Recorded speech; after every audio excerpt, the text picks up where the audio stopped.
point when he was ejected, the Wolves were up by 2. They went on to win the game. The series is now tied up at 2 games apiece. Here was Mitch Johnson on Wemby. Every single play on every single part of the floor, people are trying to impose their physicality on him.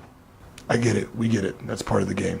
He's gotten chucked. He's gotten pushed down in transition, running freely, all the stuff. He doesn't complain one time. We don't complain because we're just going to play. We don't really give a excuse my language. But at some stage, he should be protected. And if not, he's going to have to protect himself. And unfortunately, stuff like that happens. It's starting to get actually disgusting just in terms of when he tries to fight through things and be professional and mature and deal with some of that stuff. I'm glad he took matters into his own hands. Again, not in terms of hitting Naz Reid, but let me be very clear about that. I'm glad Naz Reid was okay, but he's going to have to protect himself if they're not. And I think it's disgusting. Okay. Does Mitch Johnson have a point, Jay? Yeah. Yeah, he has a point. Look, maybe it's because I'm cut from an old school cloth in basketball. I've had over 28 stitches in my face. I've gotten bowled before from bigs and from guards. And granted, it hasn't come in playoff basketball, KP, but you know what happened when I got bowled in the face? One time by Shaq. My ass never went down there no more. I thought twice about it every time I went down there.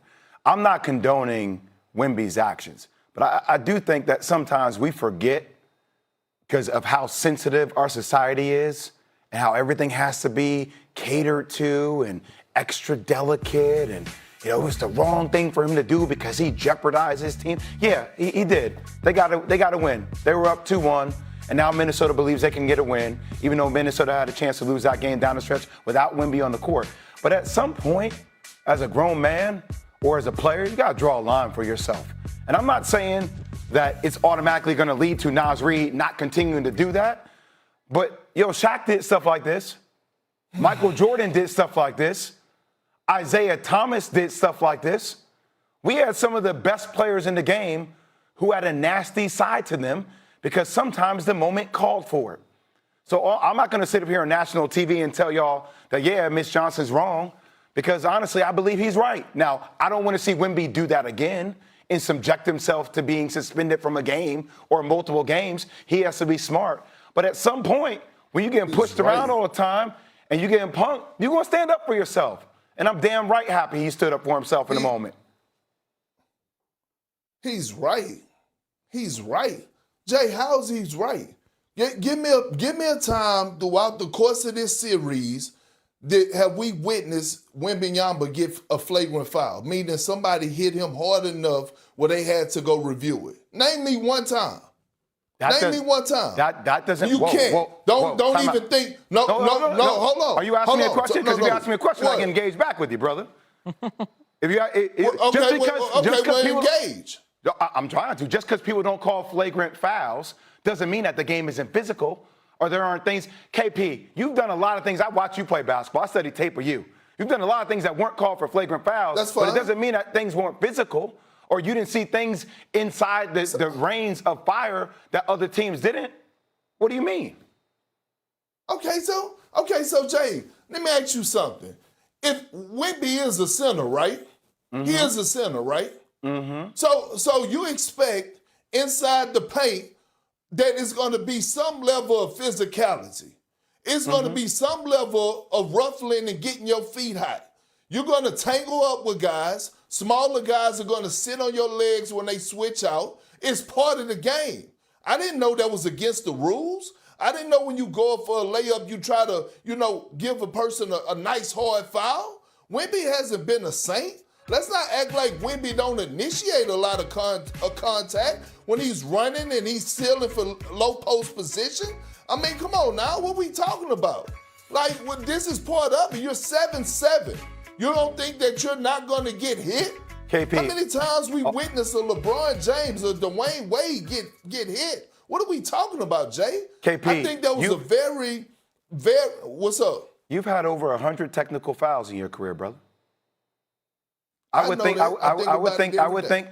if there's a person who was used to living in the trenches, if there's a person who sometimes felt slighted, if there was a person who sometimes did what he had to do that called for the moment, out of all the people on this show, I thought you would understand. Understand what? I understand the level of physicality. Jay, let me tell you something. It was a moment where it was myself, Kevin Garnett, and Rasheed Wallace on the same squad. We led the damn league in technical fouls. It ranked 1, 2, and 3. And Doc Rivers, they asked Doc Rivers about, hey, Doc, can you stop Perk and KG and Rasheed from getting technical fouls? And you know what Doc said? No, that's who the hell they are. That's their identity. And it ain't coming out of my pocket when they get fined. I don't like those comments at that moment from Miss Johnson. I do not agree with that. Wemby has to know that this is going to come. He's 7'7". The only way teams could try to get into him is by frustrating him and getting physical with him. No other way around it. Go ahead, Stephen. Go ahead, I say.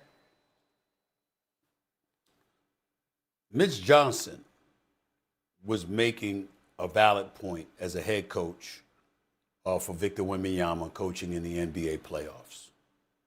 His timing was awful. You can't say that after what happened yesterday. Wemby had no business doing what he's doing. To quite honestly, if the NBA suspended him for Game 5, we wouldn't be surprised. You can't put yourself in that position. It's just that simple. I get what you're saying, Jay, and it makes total sense from a macro perspective. And Mitch Johnson, the coach, who I think is outstanding, said what he said. I got it from a macro perspective. No, that's micro. That happened yesterday. In the immediate aftermath of the game, you can't be talking like that. You should have said it beforehand. And that's not to say he didn't. Maybe we didn't see it, and maybe he said it on numerous occasions, and maybe it wasn't aired. I don't know. But I do know this. You don't have that argument yesterday. Wemby winded up and flailed his right elbow. It was clearly a flagrant 2. It was an automatic ejection. Everybody knows he had no business doing that. And in his heart of hearts, he knows he had no business doing that. You're 7'5", and you're that skinny. People are going to try to chop you down. That is true, Jay, because there's no other way to deal with it because you're so damn tall, and in his case, so damn skilled. It's like, my God, the one thing that they do have to their advantage is a level of physicality because of how slim he is compared to the rest of the guys. But in the end, there's no getting around that you can't do something like that. The coach knows it, the players know it, he knows it, which is why he walked up in a classy way. He didn't sit up there and resist it or anything like that. He walked off the court. But you're the coach in the aftermath of that, and you're going off about the officiating. You know what? That's tone deafness. As far as I'm concerned, if you're the officials, you're not trying to give them any breaks, even more so now, because that's not the time to make that argument. You know, presentation matters. Timing matters with presentation. You got to know when to say some of the things that you want to say and when to refrain. Maybe when they come down with a ruling and they say it's a fine instead of a suspension, it would have been nice for Mitch Johnson to say it then.